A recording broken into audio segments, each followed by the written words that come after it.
que la gente piensa es yo soy intuitivo en general, y eso es un enorme error, porque la intuición te funciona muy bien en un sitio, vale, perfecto, pero luego la llevas a otro sitio y uno se termina estrolando enormemente, dándose unos golpazos.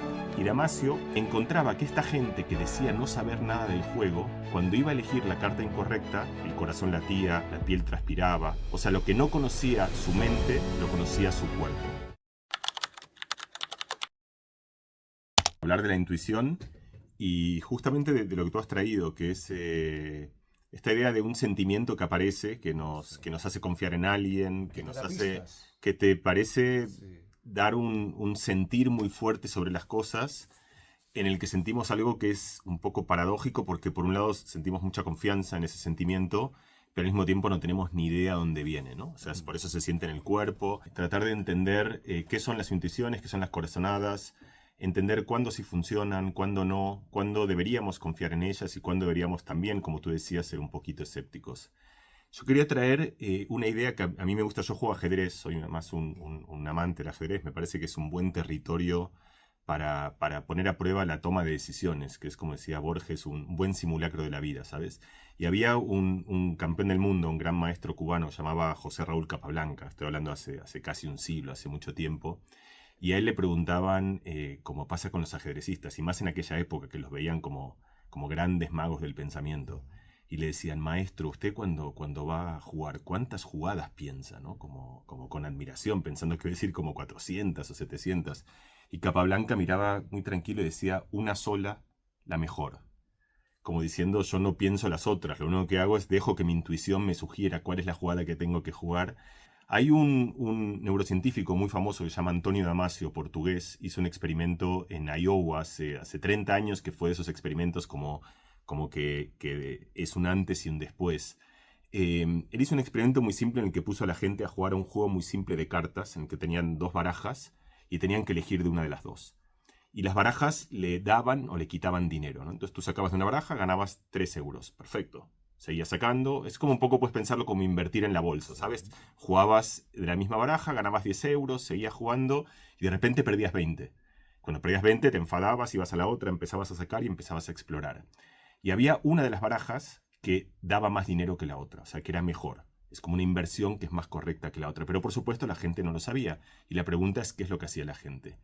Lo que Damasio encuentra, esto es como lo fabuloso, es que al rato, primero la gente juega y hace cualquier cosa. O sea, no tiene ni idea porque no sabe que una que es mejor que otra, entonces explora como cualquier persona. Y empieza a encontrar, ¿sabes? Como estructuras donde no las hay. O sea, como que una y luego la otra. Pero luego, al rato de haber jugado, como tú dices, la experiencia, pero la experiencia inconsciente, esta es la clave, o sea, la información, lo que se llama el aprendizaje estadístico, hace que la gente al rato empiece a jugar bien. O sea, empezaban a elegir más del mazo correcto. Pero aquí la clave. Damasio los paraba en ese momento y les preguntaba, dime, ¿qué estás haciendo? Y le dice, no, yo como que agarro un poco más de este que del otro. ¿Y por qué? Ni idea, decía la gente. Es como que lo siento, como que el cuerpo me lo está diciendo, como que hay algo, como que lo olfateo. Y eso era exactamente la intuición. Y Damasio medía al mismo tiempo el ritmo cardíaco, medía la sudoración de la piel, que por supuesto cuando uno está estresado, la piel transpira más, y encontraba que esta gente que decía no saber nada del juego, cuando iba a elegir la carta incorrecta, el corazón latía, la piel transpiraba, o sea, lo que no conocía su mente, lo conocía su cuerpo. Y esto no tiene nada, digamos, de esotérico o no necesita ninguna explicación, digamos, que vaya más allá de la ciencia. Es simplemente exactamente como tú decías, el cerebro ha adquirido un conocimiento, claro, tiene una experiencia, pero esa experiencia no la expresa a través de palabras, sino a través de emociones en el cuerpo. Es decir, el cuerpo sabe algo que la mente todavía no lo conoce. ¿Dónde funciona bien la intuición? La intuición funciona bien justo en aquellos dominios en los cuales tenemos mucha experiencia. Claro. Una persona que ha trabajado mucho en restauración entra a un local a verlo y dice, me huele que este no va a ir. Y tú dices, ¿por qué? No lo sé, pero hay algo que me huele que no, y tienes que confiar en ese criterio porque es una persona que ha visto 800.000 locales, que ha visto cómo funcionan, y a lo mejor no puede explicarte en palabras, pero esa persona tiene un enorme conocimiento acumulado sobre ese dominio en particular. Pero el problema, o por ejemplo, no sé, hay caso un tenista, por ejemplo, que tiene mucha experiencia en a dónde le va a sacar su rival, porque ha visto 800 millones de personas que están sacando y sabe a partir de pequeños gestos tiene como un sentir o olfatear a dónde va a ir la pelota. O por ejemplo, una persona que trabaja en el campo y que está muy acostumbrada a mirar el cielo y a saber si va a llover o qué tiempo va a ser, y que también tiene un feeling o una sensación, una corazonada. Entonces aquí tienes casos en los cuales cada persona adquiere en un dominio muy específico un conocimiento sobre algo que le permite utilizar este conocimiento en ese dominio particular. Pero el problema es que luego la gente no dice yo soy intuitivo en tal dominio.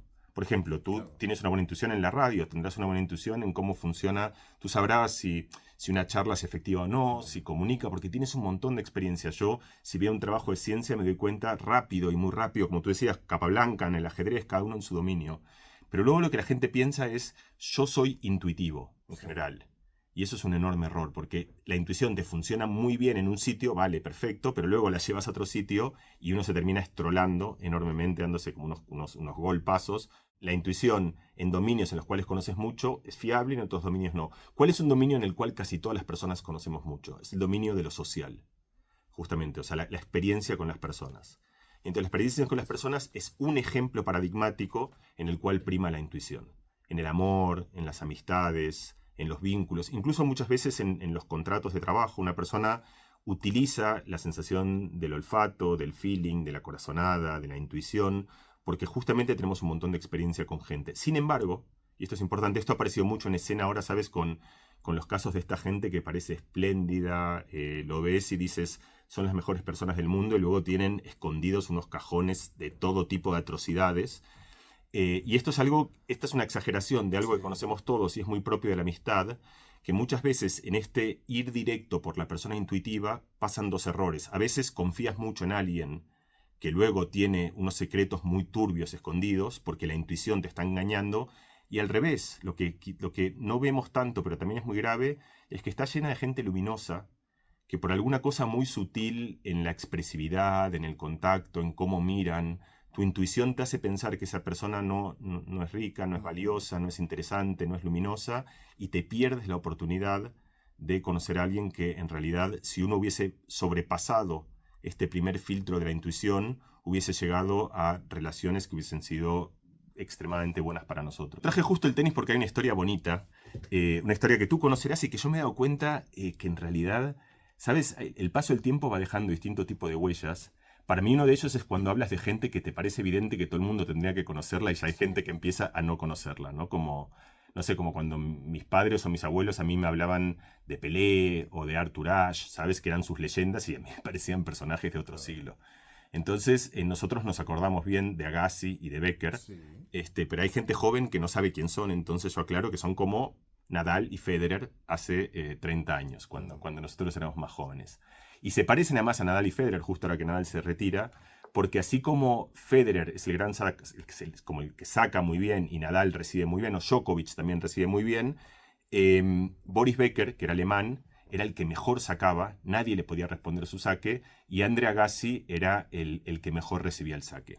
Y Andre Agassi tiene un libro que se llama Open, es un libro del tenista que fue número 1 del mundo, que empieza, la primera frase es, odio el tenis. Siempre he odiado el tenis, dice, para que veas cómo a veces te engaña estas cosas, por ejemplo la intuición, que tú dices, bueno, el número 1 del tenis tiene que amar el tenis, bueno, lo odia. Y ahí cuenta una historia muy bonita, que es que el único que podía recibirle el saque bien a Becker en esa época era Agassi. Fue el único que logró poder contrarrestar ese saque que era para todos los demás tenistas imposible de restar. Y lo que cuenta, y la razón por la cual es muy difícil, es porque además de sacar muy rápido y en una posición muy correcta, lo que era muy bueno Becker era en escondiendo a dónde iba ese saque. Por supuesto, si él con los hombros indica dónde va a sacar, o con los ojos o con la cabeza, que es la tentación que uno tiene, para el que lo recibe es muy fácil porque va a buscar la pelota antes de que salga. Porque si la va a buscar una vez que ha salido ya es muy tarde, la pelota va tan rápido, tienes que buscarla antes. Pero al pobre Becker, que escondía todo su cuerpo para que no apunte donde iba a sacar, se le escapaba una cosa que él nunca hubiese imaginado y que nadie vio de las millones de personas que vean por la tele, que era la lengua. La pobre lengua de Becker lo traicionaba y le iba, o como que si la lengua se veía un poquito para la derecha, no puede ser, significaba que iba a sacar para la derecha. No puede ser. Ahí un poquito para la izquierda, y entonces Agassi de repente ve esto, pero primero lo ve también como un feeling, como una intuición, que decía, yo siento que Becker va a sacar abierto, que va a sacar cerrado, pero porque él, hablamos de la experiencia, había leído, había visto, el genio había visto algo que ningún otro había visto.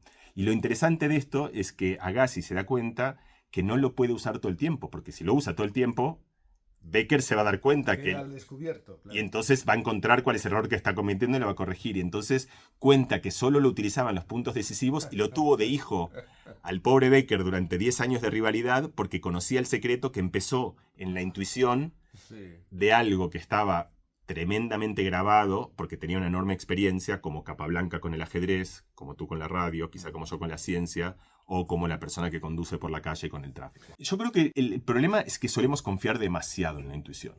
Ese es el problema, porque justamente la intuición tiene, tú decías antes, empezabas diciendo, con el tiempo he aprendido a desconfiar de mi intuición. Y yo creo que ahí hay algo de sabiduría. La intuición tiene algo de poético, de mágico, tiene buena prensa, hace sentirnos como que tiene por oposición a la razón algo que está más adscripto a la sensibilidad. Pero creo que justamente antes lo decíamos en el dominio de las personas, vale también en el dominio de los trabajos, de las oportunidades. A veces es bueno preguntarnos, ¿y qué tal si mi intuición me está engañando? ¿Qué tal si esa persona que a mí me parece que es totalmente luminosa no lo es? ¿Qué tal si esa persona que a mí me parece que en realidad no me va a interesar, en realidad me interesa? ¿Qué tal si este trabajo que yo siento que no es para mí, en realidad sí lo es? Es decir, simplemente este ejercicio de hacerse la pregunta y darse una oportunidad de a veces, no todo el tiempo, ir más allá de la intuición, es algo que pueden, sobre todo en dominios en los cuales conocemos muy poco, que es lo que hemos descubierto, en dominios en los cuales no sabes, ese ejercicio mero de la duda nos permite muchas veces llegar a lugares en los cuales, atolondrados y obnubilados por la buena prensa de la intuición, nunca hubiésemos llegado.